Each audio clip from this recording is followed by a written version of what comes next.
எல்லாருக்கும் வணக்கம் குட்டீஸ். இன்னைக்கு நாம என்ன தலைப்பு பார்க்க போறோம்? பணம். பணம் பற்றி உங்ககிட்ட ஆல்ரெடி நம்ம பேசியாச்சு. ஆமா தானே? எங்கெல்லாம் நம்ம பயன்படுத்துகிறோம் அப்படின்றதும் நம்ம பேசியாச்சு. இப்போ அதை வச்சு நம்ம ஒரு செயல்பாடு பண்ண போகிறோம். உங்களோட பயிற்சி புத்தகத்தை பயன்படுத்தி தான் இந்த செயல்பாடு நாம் செய்கிறோம். ஓகேங்களா? இப்போ பயிற்சி புத்தகத்தில் எத்தனாவது பக்கம் எடுத்து வச்சுருக்கீங்க? 29வது பக்கம் எடுத்து வச்சுருக்கீங்க. ஆமாம் தானே? இப்போ நான் ஒரு ஒரு ஹோட்டல் வச்சுருக்கேன். என்னோட ஹோட்டலில் அந்த உணவுகளோட பட்டியல் கொடுத்துருக்கேன் பாரு.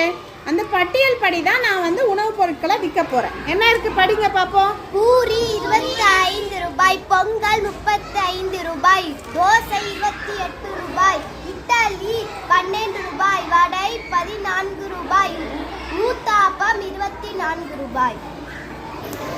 ஓகே குட்டீஸ், இப்போ உங்ககிட்ட எவ்வளோ பணம் இருக்குன்னு என்கிட்ட சொல்லணும். எவ்வளோ பணம் இருக்கு சொல்லுங்க பார்ப்போம். 1000 ரூபாய். எல்லார்கிட்டையும் ஒருத்தர்கிட்டையும் எவ்வளோ இருக்கு காமிங்க.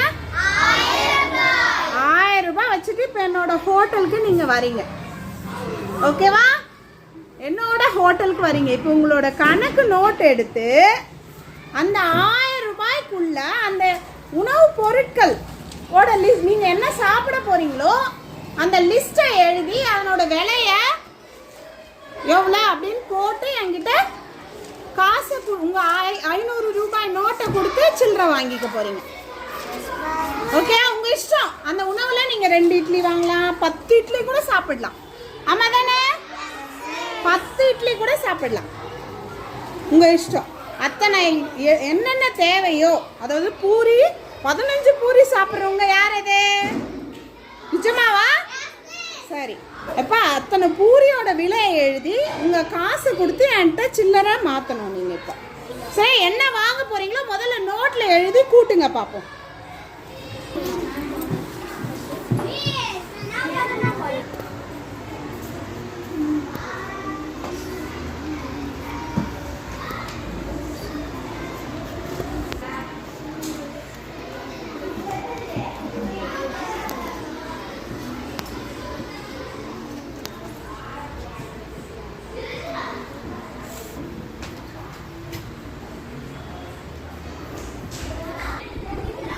விலை பட்டியல் தயாரிச்சவங்க என்ன சாப்பிட்டீங்கன்றவங்க பணம் எடுத்துட்டு என்கிட்ட என்ன பண்ணணும், உங்கள் காசை கொடுத்து மீதி சில்லறையை வாங்கிட்டு போகணும்.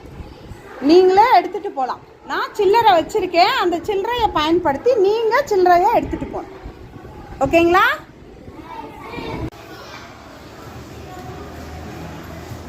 நான் 3 பூரி சாப்பிட்டேங்க மிஸ், 2 தோசை சாப்பிட்டேங்க மிஸ், 5 வடை சாப்பிட்டேங்க மிஸ். மொத்தத்தையும் கூட்டி பார்த்தா 201 ரூபாய்ங்க மிஸ். என்கிட்ட 500 ரூபாய் தான் மிஸ் இருக்கு. 500 ரூபாயில் 201 ரூபாய் கழிச்சு 299 ரூபாய்ங்க. 299 ரூபாய் நான் உனக்கு மீதி தரணும். கரெக்டா? இப்போ உன்கிட்ட 500 ரூபாய் இருக்கு. சரி கொடு 500 ரூபாய். இப்போ நான் உனக்கு 201 ரூபாய்க்கு சாப்பிட்டதுக்கு 299 ரூபாய் மீதி கொடுக்கணும்.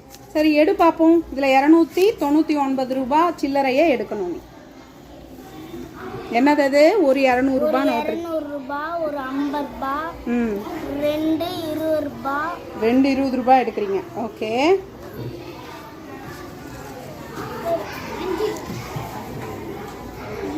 அதுக்கப்புறம் 2 ரூபாய், ஒரு 5 ரூபாய், ஓகே, ஒரு 1 ரூபாய். 1 ரூபாய் வச்சா 300 ரூபாய் ஆயிடுதே. அப்போ எவ்வளோ கொடுக்கணும்? 299 ரூபாய் நான் உனக்கு சில்லறை கொடுக்கணும். கரெக்டா? இந்த உன்னோட சில்லறை. தேங்க்யூ. என்னோட ஹோட்டலுக்கு சாப்பிட்டதுக்கு நன்றி. Welcome ma'am. நான் வாங்க. என்ன சாப்பிட்டீங்க நீங்க? மேம் நான் தோசை 3 சாப்பிட்டேங்க மேம், இட்லி 5 சாப்பிட்டேங்க மேம், வடை 2 சாப்பிட்டேங்க மேம், பூரி 1 சாப்பிட்டேங்க மேம். எல்லாத்தையும் கூட்டி பார்த்தா 197 ரூபாய்க்கு. நீங்க 197 ரூபாய்க்கு சாப்பிட்ருக்கீங்க. அப்புறம் மேம் என்கிட்ட 500 ரூபாய் இருக்கு. ஓகே, 500 107 ரூபாய் போச்சுன்னா 303 ரூபாய்ங்க மிஸ். 197 ரூபாய் போச்சுன்னா மீதி நான் உனக்கு எவ்வளோ தரணும்? 303 ரூபாய். சரி, 500 ரூபாவை கொடுங்க. 303 ரூபாய் நீங்கள் எடுக்கணும். கரெக்டாக எடுங்க பார்ப்போம். என்னென்ன எடுக்க போகிறீங்க? ஒரு 200 எடுக்கிறாங்க மேம். ஓகே. 250 எடுக்கிறாங்க. 250 ரூபாய் எடுக்கிறீங்க. அப்புறம் ஒரு 2 எடுக்கிறாங்க மேம். ஒரு 1 எடுக்கிறீங்க. இது அப்போ எவ்வளோ இருக்குது இதில்? 303 ரூபாய். 303 ரூபாய் இருக்குது. இந்தாங்க உங்களோட 303 ரூபாய். Thank you for your coming. Welcome ma'am. இன்னொரு வாட்டி எங்கள் ஹோட்டல்லே வந்து சாப்பிடுங்க, ரொம்ப ருசியாக இருக்கும். ஓகேவா? பூஜா ஸ்ரீ வராங்க. ஹோட்டலில் சாப்பிட்டு முடிச்சாச்சு, பில் பே பண்ண வந்தாச்சு. மேம் நான் 2 ஊத்தாப்பம் சாப்பிட்டேங்க மேம். 5 பூரி சாப்பிட்டேங்க, சோறு வடை சாப்பிட்டேங்க. மொத்தத்தையும் கூட்டி பார்த்தா 187 ரூபாய்ங்க. என்கிட்ட இருக்கிறது 200 ரூபாய்ங்க. ஓ, 200 ரூபாய் நோட்டு தரீங்க நீங்கள். Super super. நான் 187 ரூபாய், 200 ரூபாய் 187 ரூபாய் கழிச்சா 13 ரூபாய்ங்க. 13 ரூபாய் சில்லறை எடுங்க பார்ப்போம். நான் 200 ரூபாய் நீங்கள் 10 ரூபாய் எடுத்துட்டேங்க. ஒரு 10 ரூபாய் எடுத்தீங்க. 2 ரூபாய் எடுத்துட்டேங்க. ஒரு ரூபாய் எடுத்துட்டேன். சூப்பர். இந்த 13 ரூபாய் நான் உங்களுக்கு தரணும். Thank you for visiting my. வாங்க. லித்திஷ் இப்போ அவர் சாப்பிட்டு முடிச்சாச்சு. அவரோட விலைப்பட்டியல் என்னன்னு என்கிட்ட சொல்ல போறாரு. மேம் நான் 3 பூரி சாப்பிட்டேங்க மேம். இட்லி 2 சாப்பிட்டேங்க மேம். தோசை 1 சாப்பிட்டேங்க மேம். மொத்தம் 117 ரூபாய் ஆச்சுங்க மேம். என்கிட்ட இருந்தது 500 ரூபாய்ங்க மேம். மீதி கொடுக்க வேண்டியது 383 ரூபாய். ஓகே, நீங்க என்கிட்ட எவ்வளோ கொடுக்க போறீங்க? 500 ரூபாய். 500 ரூபாயை கொடுக்க போறீங்க. நான் உங்களுக்கு 383 ரூபாய் தரணும். எடுத்துக்கோங்க. ஒரு 200 ரூபாய் எடுத்துட்டாங்க. ஓகே. 2 50 ரூபாய் எடுத்துட்டாங்க. சரி. 4 20 ரூபாய் எடுத்துக்கிட்டாங்க. 4 20 ரூபாய். மொத்தம் எவ்வளோ ஆச்சு? 380 ரூபாய்ங்க. 380 ரூபாய் ஆச்சு. இன்னும் எவ்வளோ? 3 ரூபாய். எடுங்க. ஒரு 2 ரூபாய். ஒரு ரூபாய் எடுத்துட்டாங்க. 1 ரூபாய் காயின் எடுத்தீங்க. இந்த காசை மீதியை நான் உங்களுக்கு தரணும். கரெக்டா? எடுத்துக்கோங்க உங்களோட பைசாவை. தேங்க்யூ. Visit again. இங்கேயே வந்து சாப்பிடுங்க, ரொம்ப ருசியாக இருக்கும் எங்கள் ஹோட்டலில். சரிங்களா? நன்றி.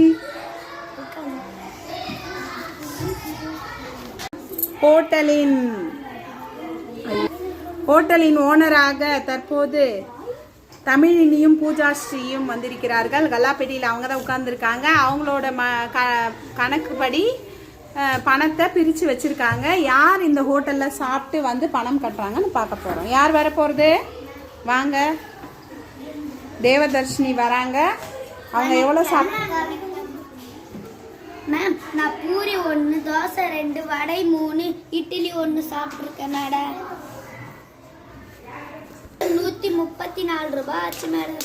உங்ககிட்ட எவ்வளோ காசு இருக்கு? 500 ரூபாய் இருக்கு மேடம். அப்போ 500 ரூபாயில் 134 ரூபாய் கழிச்சா 366 ரூபாய் நான் தரணும்.